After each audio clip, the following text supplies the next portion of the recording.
He answered to the call of the wild, spending his days in the rugged outdoors. As a boy, the happiest time for Samuel Pharis was going fishing with his dad. He loves hunting, fishing, anything that has to do with being outside. Even as a young man, the 21-year-old outdoorsman would frequently be found with his rod and reel at his favorite fishing spot, the swift rapids of the Feather River in the Sacramento Valley of Northern California. He could survive outside with a pocket knife, take care of himself for a while. That's what he loved, was being outdoors. His fiancée would often join him. He made fishing one of my favorite things to do.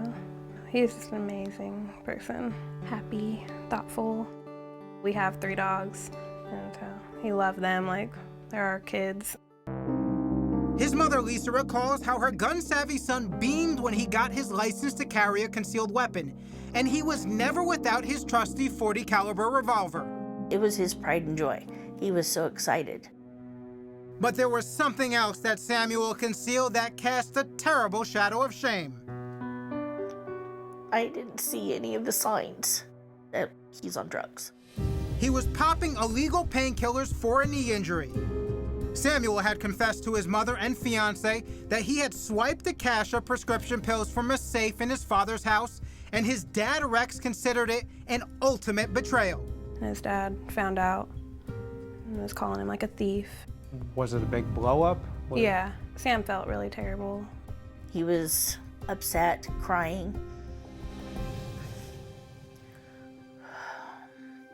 He told me that he was addicted to drugs and that he'd gotten in trouble because he stole some drugs from his dad's house.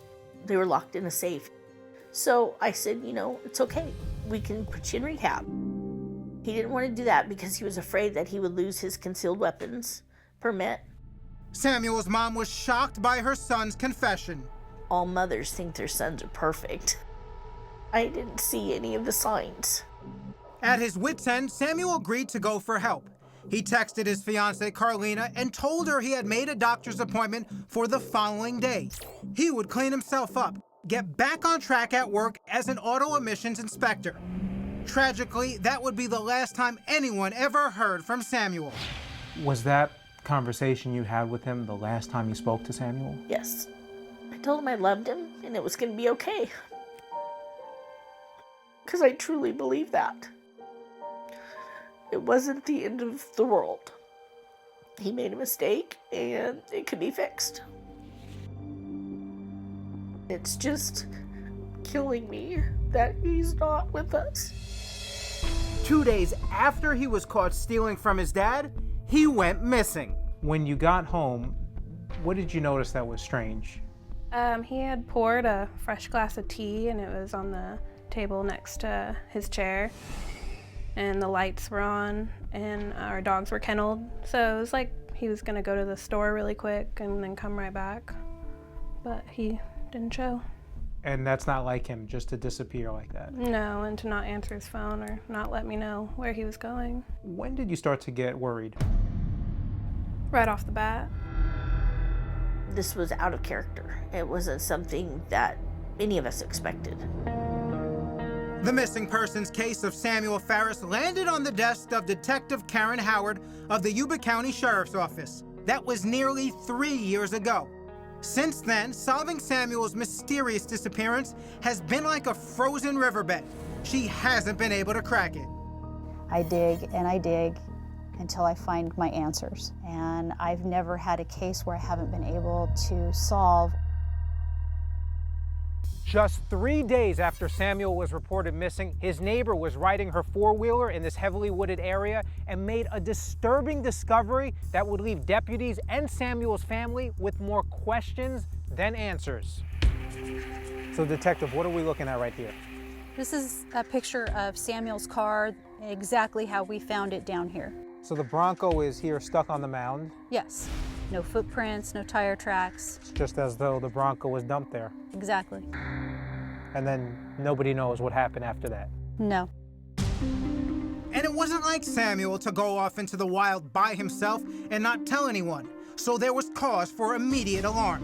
Nothing was turned up. His vehicle was locked. His cell phone was found in the vehicle. His gun that he always carries on his person on his side was found in the center console. That's right, the car was locked, with his phone and his gun still inside.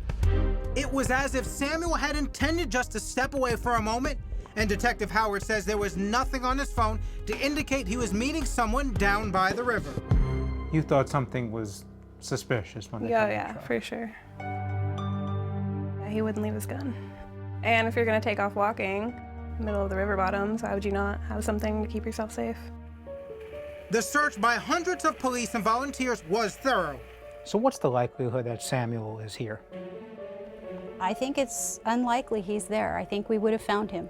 Detective Howard says there was a complete lack of trace evidence. Any blood found in the vehicle? No. How do you think the vehicle got there? I think somebody drove it there and got out of it and locked it and left. Samuel? I'm not sure.